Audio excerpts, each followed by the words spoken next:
అందరికీ నమస్తే. గత కొంతకాలంగా జరుగుతున్న ఆర్థిక లావాదేవీల గురించి అన్నీ షార్ట్అవుట్ చేసుకుంటున్నాం. ఇకపోతే ముఖ్యంగా నేను ఈరోజు ప్రెస్ మీట్ పెట్టడానికి కారణం, నేను నా సమస్యల వల్ల, నా కుటుంబ సమస్యల వల్ల నేను బయట వచ్చాను. దాన్ని ఆసరాగా తీసుకొని వాళ్ళ సొంత పార్టీ వాళ్ళు కావచ్చు, అపోజిషన్ పార్టీ వాళ్ళు కావచ్చు, చాలా రకరకాలుగా ట్రోల్స్ అనేవి చేయడం జరుగుతూ ఉంది. ఇది ఎంతవరకు కరెక్ట్ అనేది నాకైతే తెలీదు. నేను నా న్యాయం కోసం నేను బయట వచ్చాను. ఏ పార్టీ సంబంధించి నేను బయట రాలేదు. కానీ రెండు పార్టీలకి సంబంధించిన వాళ్ళు ఇందులో అయితే తప్పకుండా ట్రోల్స్ అనేవి జరిగాయి. వాళ్ళ వ్యక్తిగతం కోసం నా యొక్క ప్రాబ్లంని వాళ్ళు వాడుకునేదానికి చాలా ప్రయత్నించారు. వాళ్ళు వాడుకునే దానికి నాకు ఎటువంటి సంబంధం కానీ లేదు. నా దగ్గర నుంచి నేను హాస్పిటల్లో ఉండగా నేను రిలీజ్ చేసింది ఒక సూసైడ్ వీడియో మాత్రమే. ఆ తర్వాత ఏవైతే వచ్చాయో అవన్నీ కూడా నా దగ్గర నుంచి 1 year బ్యాకే, ఇప్పుడు ఎవరైతే నేను పెట్టానో నాకు డబ్బులు ఇవ్వాలి అని చెప్పి అతని సొంత పార్టీ వాళ్ళే నా దగ్గర నుంచి అవన్నీ 1 year బ్యాకే కలెక్ట్ చేసుకోవడం జరిగింది. నేను హాస్పిటల్లో ఉన్న టైంలో వాళ్ళు ఎవరికి ఇచ్చారో, ఎవరి ద్వారా వెళ్ళాయో అవన్నీ రిలీజ్ చేశారు. వాటిపైన నేను ఆల్రెడీ కూడా కేసు పెట్టాను. అవి ఎవరైతే రిలీజ్ చేశారో వాళ్ళపైన యాక్షన్ తీసుకోమని చెప్పి. దాంట్లో నేను పెట్టినవి వాళ్ళు ఏమి మార్పులు చేశారో నాకు తెలీదు. నేనైతే నా దగ్గర నుంచి వాళ్ళు 1 year బ్యాక్కి అన్నీ తీసుకోవడం అయితే జరిగింది. ఇందులో నేను ఫస్ట్ నుంచి అడుగుతున్నాను పవన్ కళ్యాణ్ గారిని, జగన్మోహన్ రెడ్డి గారిని, నాకు న్యాయం చేయండి అని చెప్పి నేను అడిగాను. ఒకవేళ నేను మాట్లాడిన మాటల్లో ఎవరైనా కానీ వాళ్ళకి బాధ కలిగించుంటే పవన్ కళ్యాణ్ గారు కానీ, జగన్మోహన్ రెడ్డి గారు కానీ ఎవరైనా కూడా క్షమించండి దయచేసి. ఆ తర్వాత ఇందులో నా ప్రాబ్లంని ఉపయోగించుకొని లబ్ధి పొందిన వాళ్ళు వాళ్ళ పార్టీలోనే జిల్లా అధ్యక్షులు, మెయిన్ జిల్లాకి సంబంధించిన అధ్యక్షులు, అలాగే అపోజిషన్ పార్టీ వాళ్ళ ఇన్వాల్వ్మెంట్ అనేది ఇందులో ఖచ్చితంగా ఉంది. నన్ను చాలా రకాలుగా ట్రోల్ చేసి నన్ను వాడుకొని చాలా చేశారు వీళ్ళందరూ. నాకు ఏ పార్టీలకి సంబంధం లేదు. నేను ఎవరితోనూ ఇన్వాల్వ్ అవ్వలేదు. వాళ్ళు సొంతంగా తీసుకున్న నిర్ణయాలకి ట్రోల్ చేసిన దానికి నేను ఎటువంటి బాధ్యురాలని కాదు. మెయిన్ నా కుటుంబ పరిస్థితులు కారణంగా నేను ఇంకా ఎక్కడ ఫోకస్ కాదలుచుకోలేదు. నా ఆరోగ్యము బాగాలేదు. సో ఇక్కడితో నేను అవన్నీ స్టాప్ చేయాలని డెసిషన్ తీసుకున్నాను నేను. సో దయచేసి నాకు మీడియా తరపున, పోలీసుల తరపున, ప్రతి ఒక్కరి తరపున నాకు చాలా సపోర్ట్ ఇచ్చారు అందరూ. అందరికీ చాలా థ్యాంక్స్. నిజంగానే సిఐ సార్ కానీ ప్రతి ఒక్కరూ బాగా రెస్పాండ్ అయ్యారు. మీడియా వాళ్ళు ప్రతి ఒక్కరూ చాలా బాగా రెస్పాండ్ అయ్యారు. మీరందరూ రెస్పాండ్ అవ్వడం వల్లనే నేను ఈరోజు ఇలా కూర్చొని మాట్లాడుతున్నాను. అదైతే నాకు ఖచ్చితంగా తెలుసు. ఇందులో వాళ్ళ పార్టీలకి ఏమున్నాయో నాకు తెలీదు. వాళ్ళ వ్యక్తిగతంగా పార్టీస్కి ఎటువంటి సంబంధం ఉందో నాకు తెలియదు. నన్ను మాత్రం పార్టీల్లోకి లాగద్దండి దయచేసి. వాళ్ళ వ్యక్తిగతాలు వాళ్ళే తేల్చుకోవాలి. నాకైతే ఎటువంటి సంబంధం లేదు. కానీ ఒక్కటే నేను స్ట్రాంగ్గా చెప్పగలుగుతాను, వాళ్ళ సొంత పార్టీ వాళ్ళు, అపోజిషన్ పార్టీ వాళ్ళు అయితే ఖచ్చితంగా ఇందులో ఉన్నారు. Thank you. చూసుకుంటామండి, అది కోర్టు ద్వారా చూసుకుంటాం.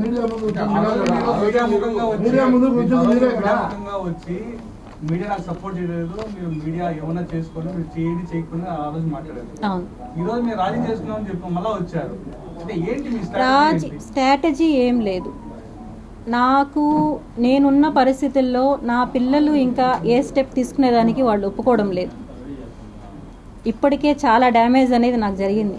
మీకు తెలుసో లేదో, సోషల్ మీడియాలో కొన్ని ఛానల్స్ ట్రోల్ చేస్తున్నాయి.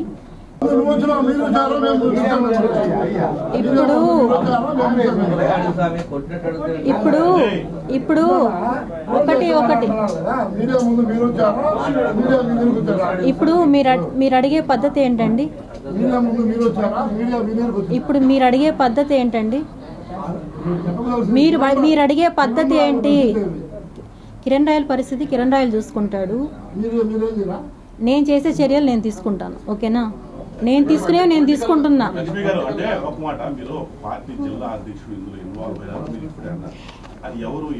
ఎవరు అనేది ఎంక్వైరీలో తెలుస్తుంది, మీకే తెలుస్తుంది. ఎందుకంటే 1 year బ్యాక్ నా దగ్గరకు వచ్చి మాకు సంబంధించిన ఏవైతే ప్రూఫ్స్ ఉన్నాయో, రిలీజ్ చేసిన ఆడియోలు కానీ వీడియోలు కానీ ప్రతి ఒక్కటి వాళ్ళే తీసుకెళ్లారు నా దగ్గర నుంచి. మీరు వాళ్ళు అనుకున్నట్టు అపోజిషన్ పార్టీ వాళ్ళు నా దగ్గర నుంచి తీసుకోలేదు. అవన్నీ తీసుకునింది వాళ్ళ పార్టీ సొంత వాళ్ళే తీసుకున్నారు నా దగ్గర నుంచి. జనసేన పార్టీ వాళ్ళే తీసుకున్నారు నా దగ్గర నుంచి. వాళ్ళు ఎవరికి ఇచ్చారో, ఎవరి ద్వారా రిలీజ్ అయ్యాయో అవన్నీ కూడా నేను ఆల్రెడీ సిఐ సార్ దగ్గర కంప్లైంట్ ఇచ్చున్నాను. అవన్నీ కూడా వస్తాయి. నేనైతే ఇక్కడైతే ఏవైతే రిలీజ్ చేశానో అవి మాత్రమే నేను పెట్టినవి. ముందు పెట్టినవి నేను హాస్పిటల్లో ఉన్న 2 daysలో ఏవైతే రిలీజ్ చేశారో నా మొబైల్ నుంచి రిలీజ్ అవ్వలేదు. అవి నా దగ్గర నుంచి 1 year బ్యాకే వాళ్ళు కలెక్ట్ చేసుకున్నారు అవన్నీ.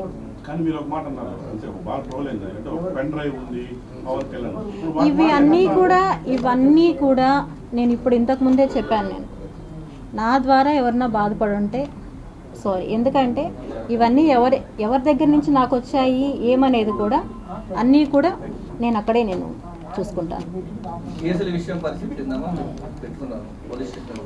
కేసులు అవి మాట్లాడుతున్నాను, మాట్లాడి సెటిల్ చేసుకుంటాం.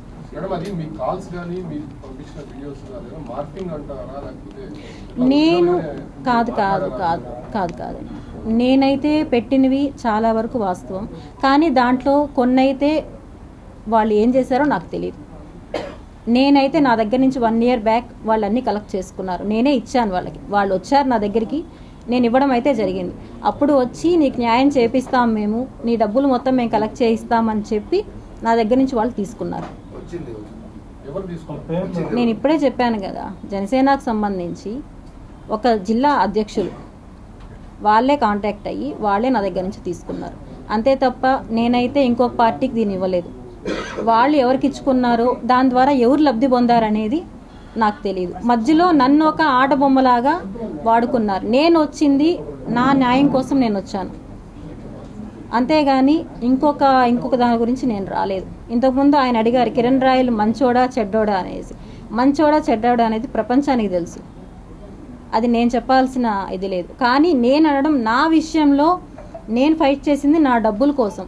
నా డబ్బుల కోసం చేసిన దాంట్లో ఇప్పుడు వచ్చి మీరు పార్టీలు ఇందులో మీ వెనకాల వాళ్ళు ఉన్నారు, వీళ్ళు చేపించారు అనడం కరెక్ట్ కాదు.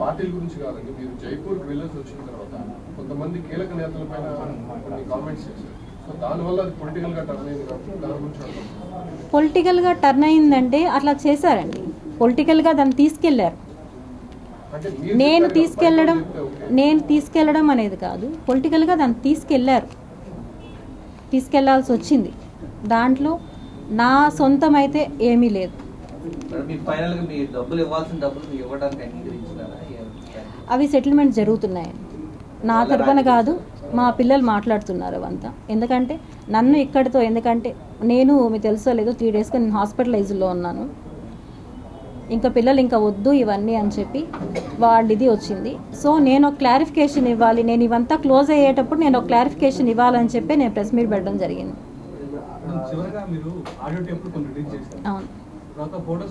అవును, అవన్నీ నిజాలే, అవి వాస్తవాలే. ఇప్పుడు నేను మీకు ఆ రోజు లింక్ అనేది ప్రొవైడ్ చేశాను కదా, అవన్నీ వాస్తవాలే. నేను ఏవైతే రిలీజ్ చేశానో నాకు అతనికి ఉన్న లావాదేవీలు అన్నీ పర్ఫెక్ట్, దాంట్లో ఎటువంటి ఇవి లేవు. లావాదేవీల వరకు నేను మాట్లాడతాను, నేను ఫైట్ చేస్తాను, అంతేగాని రాజకీయంగా దీనికి ఎటువంటి సంబంధం లేదు. దాని మధ్యలో వాడుకున్న వాళ్ళ కథ వాళ్ళు చూసుకుంటారు, అంతే తప్ప లేదండి. అది నాకు సెటిల్మెంట్ అయితే నేను విత్డ్రా చేసుకుంటాను.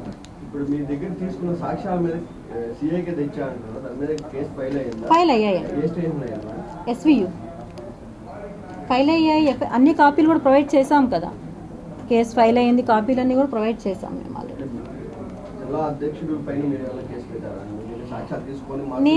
నేను ఇప్పుడు నా దగ్గరికి ఎవరైతే వచ్చారో అవన్నీ వాళ్ళన్నింటిపైన కూడా నేను కేసు అనేది ఫైల్ చేశాను. ఆల్రెడీ ఇచ్చాను. నేను నిన్నే వెళ్ళి నేను అన్నీ ఇవ్వడం జరిగింది. నేను అన్నీ నా దగ్గర ఎవరైతే తీసుకున్నారు, ఎవరు వచ్చారు అనేది అన్నీ కూడా నేను ఇచ్చాను. నేను న్యాయ పోరాటం కొనసాగిస్తూనే మీరు ఈ విషయంలో నా పోరాటం అనేది ఆగదు. ఎందుకంటే నేను వచ్చింది నా మనీ నేను కోల్పోయిన దాని గురించి నేను వచ్చాను. నేను దానికోసం అనేది నా ఫైట్ ఆగదు. కానీ నేను ఇక్కడ మాట్లాడుతున్నది నా సమస్యని పొలిటికల్గా తీసుకొని అడ్వాంటేజ్ తీసుకొని నన్ను ఒక ఆబ్జెక్ట్గా తీసుకొని వాడుకుంటున్నారు. దయచేసి ఇది వద్దు అని చెప్పడానికే వచ్చాను నేను.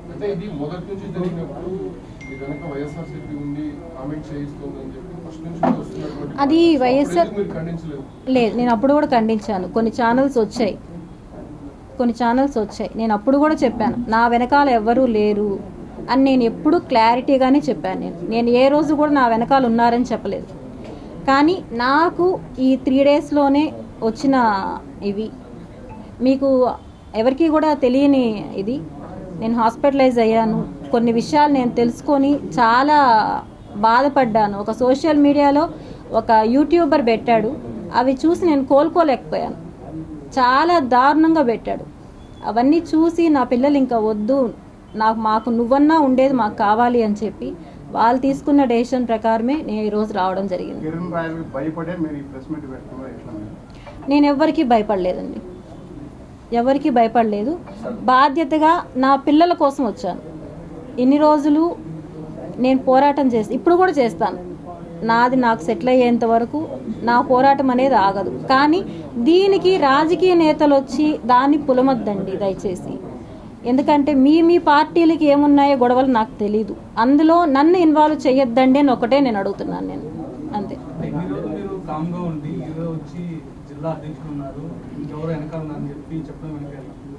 చెప్పడం వెనకేం కాదు, ఈ రోజుతో నేను స్టాప్ చేయాలనుకుంటున్నాను. ఇంకా ఎందుకంటే మళ్ళీ దీన్ని పెంచుకోవడాలు ఇవి వద్దు. నాకు ఏం జరిగింది అనేది నేను చెప్పేశాను అనుకోండి, ఇక్కడికి నాకు దీనికి సంబంధం ఉండదు. ఇంకా నాకు ఏది కావాలో నాకు సిఐ సారు ప్రామిస్ చేశారు, నేను అన్నీ నీకు చేపిస్తానమ్మా అని చెప్పి. ఇంకొకసారి చెప్పారు, ఆల్రెడీ కోర్టుకు వెళ్ళింది. సో అక్కడ నేను తేల్చుకుంటాను. ఇది నేను ఒకసారి బయట రావడం వల్ల ఏమవుతుందంటే ప్రెస్లో రకరకాలుగా నాకు అందరిలాగా మాట్లాడడం, నేనేం ఎక్స్పర్ట్ కాదు మాట్లాడడంలో. నేను ఉన్నది నేను మాట్లాడుతున్నా, దాన్ని రకరకాలుగా ట్రోల్స్ చేస్తున్నారు. ఇవైతే కరెక్ట్ కాదనేసే నేను వచ్చాను. నాకు నమ్మకం లేదండి. ఇప్పుడు నేను వచ్చి ఈ మాట చెప్పిన తర్వాత కూడా ఇప్పుడు జనసేనలో ముఖ్య లీడరు ఒక అతను ఉన్నారని చెప్పడం వల్ల వాళ్ళ వల్ల కూడా నాకు రక్షణ ఉంటుందని నేను అనుకోలేదు. కానీ నేను ఇందులో నుంచి నేను బయటపడాలి ఫస్ట్. పోలీసులు న్యాయం చేయలేదనేసి మీడియాకి ఎక్కారు, మళ్ళీ ఇప్పుడు అదే పోలీసులు న్యాయం చేస్తారంటే మీకు నమ్మకం ఉందా వాళ్ళపైన? లేదండి, నాకు ఒక 10 డేస్ నుంచి కూడా ఎస్వియు సిఐ సార్ కానీ అక్కడ ఉండేవాళ్ళు కానీ నాకు ఎవ్రీడే కాల్స్ చేసి ప్రాబ్లం ప్రతి ఒక్కటి తెలుసుకొని కిరణ్ రాయలతోనూ మాట్లాడుతున్నారు. వాళ్ళు మాట్లాడి ఎలా సాల్వ్ చేయాలి అని చెప్పి వాళ్ళు చాలా ట్రై చేస్తున్నారు. ఇంకా ఏమంటే నా పిల్లలు పూర్తిగా దీన్ని తీసుకొని మేము సాల్వ్ చేసుకుంటాము, నువ్వు వద్దు, నువ్వు సేఫ్గా ఉండు అని చెప్పి వాళ్ళు చాలా డెసిషన్ తీసుకున్నారు.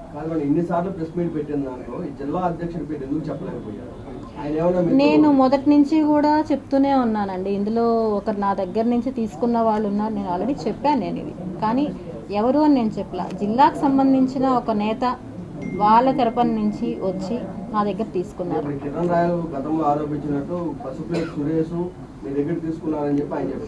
నేను ఇప్పుడు కూడా చెప్తున్నాను, పసుపులేటి సురేష్ వాళ్ళు అపోజిషన్ పార్టీ వాళ్ళు నా దగ్గర నుంచి ఏం తీసుకోలేదు.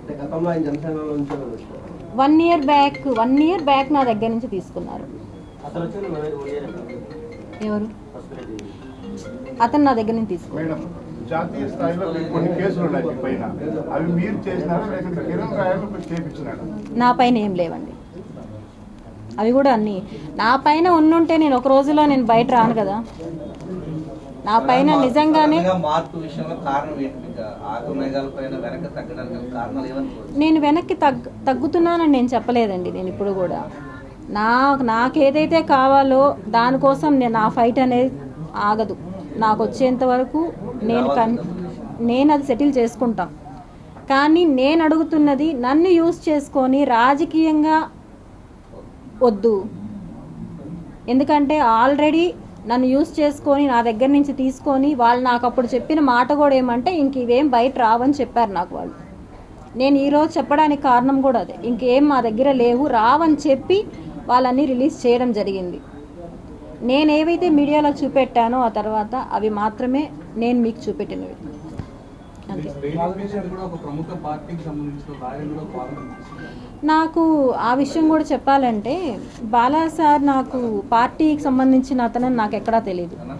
సార్తో నేను మాట్లాడినప్పుడు కూడా మాకు గ్రూప్ ఉంది, గ్రూప్ ద్వారా నేను వచ్చానమ్మా, నేను న్యాయం చేయడానికే చూస్తున్నానని చెప్పి నాకు చాలా క్లియర్గా చెప్పారు. నాకు ఈ రోజు వరకు కూడా పార్టీలు వాళ్ళు వీళ్ళు అనేది నాకు తెలియదు. ఆ రోజు నేనైతే అడిగాను, ఎప్పుడు ఎలక్షన్ ముందు నేను అడిగాను నాకు ఇలా మనీ రావాలి అంటే వాళ్ళే నీ దగ్గర ఉండవు మాకు ఇవ్వు, మేము మనీ తీయిస్తామని చెప్పి నా దగ్గర నుంచి వాళ్ళు తీసుకున్నారు. కిరణ్ రాయలు మీ మధ్య జరిగిన వివాదానికి ఫుల్ స్టాప్ పెట్టబోతున్నారా? అవునండి, అంతే. కిరణ్ రాయలు వ్యాపారాలపైన కూడా మీకు కామెంట్స్ చేశారు. వస్త్రానికి సంబంధించి చెన్నైలో తీసుకుని వస్తారని, లేకపోతే టికెట్లు వ్యవహారం. సో అవన్నీ కూడా మీరు మాట్లాడారా, లేకపోతే అవన్నీ వాస్తవం అనేది నాకు చెప్పింది వాళ్ళేనండి. మీరే నేరుగా వెళ్ళి పట్టు చీర అయితే నేను తీసుకున్నాను, వెళ్ళి తీసుకున్నారు, ఇంట్లో రెడీ చేసి వచ్చిన వాళ్ళకి ఇస్తారు. నేను పట్టు చీర తీసుకున్నప్పుడైతే పట్టు చీర తీసుకున్నప్పుడు వాళ్ళ ఇంట్లో పెట్టింది నేను చూడలేదు. కానీ పట్టు చీర తీసుకొని ఇలా వచ్చారంటే నాకు వాళ్ళు చెప్పిందండి, ఆ చీర తీసుకొని వచ్చి ఇలా సేల్ చేస్తారని నాకు చెప్పారు.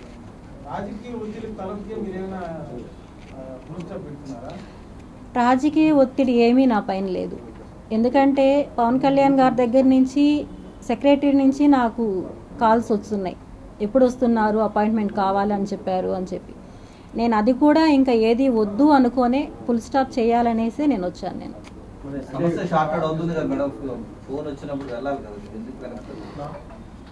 నేను మీకు చెప్తున్నాను సార్, నేను ఒక 2 వీడియోస్ చూసాను నేను యూట్యూబ్లో. నేను ఇన్ని రోజులు నేను చూడలేదు వాటిని. ఎలా మాట్లాడారంటే ఒక మహిళని అంత దారుణంగా మాట్లాడతారు అనేది నాకు అంతవరకు కూడా తెలియదు. నాకు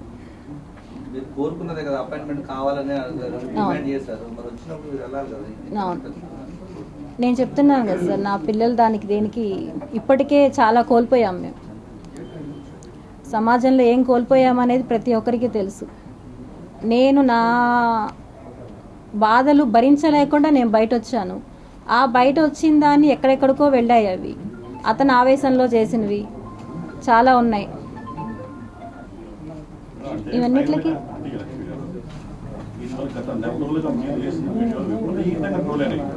బహుశా ఈవేళ మీరు ఈ వ్యవహారం షెడ్యూల్ చేసుకున్న వార్త ట్రోల్ కాకపోవచ్చు, బట్ కానీ ఒక వ్యక్తికి ఎక్కువ రాజకీయంగా వ్యక్తిగతంగా అతనికి చాలా నష్టం జరిగిపోయింది. అంటే మీ వాదన నిజం కావచ్చు, అదంతా వేరే విషయం. బట్ అంటే ఇవన్నీ ఎందుకు చేయాల్సి వచ్చిందంటే ఏం చెప్తారు? నేను ఎవరో చెప్తే నేను చేయలేదండి, నా ఫైట్ నేను చేశాను. అందులో నా దాన్ని వాళ్ళు యూజ్ చేసుకొని ట్రోల్ చేస్తున్నారంటే దానికి నాకు సంబంధం లేదు కదా. ఇప్పుడు నేను ట్రోల్ చేస్తుంటే మీరు నన్ను అడగాలి, నేను ట్రోల్ చేస్తుంటే. ఇప్పుడు నేను 2 పైన కేసు పెట్టాను, యూట్యూబ్ ఛానల్ వాళ్ళపైన. వాళ్ళు చాలా దారుణంగా నా గురించి ఏం తెలుసని వాళ్ళు మాట్లాడారు, అంత కిరాతకంగా మాట్లాడారు వాళ్ళు మాట్లాడిన దానివల్ల అవన్నీ నేను భరించలేకుండా హాస్పిటలైజ్ అయ్యాను. హ్యాండ్ కట్ చేసుకున్నాను, బ్లడ్ అంతా పోయింది, హాస్పిటలైజ్ అయ్యాను.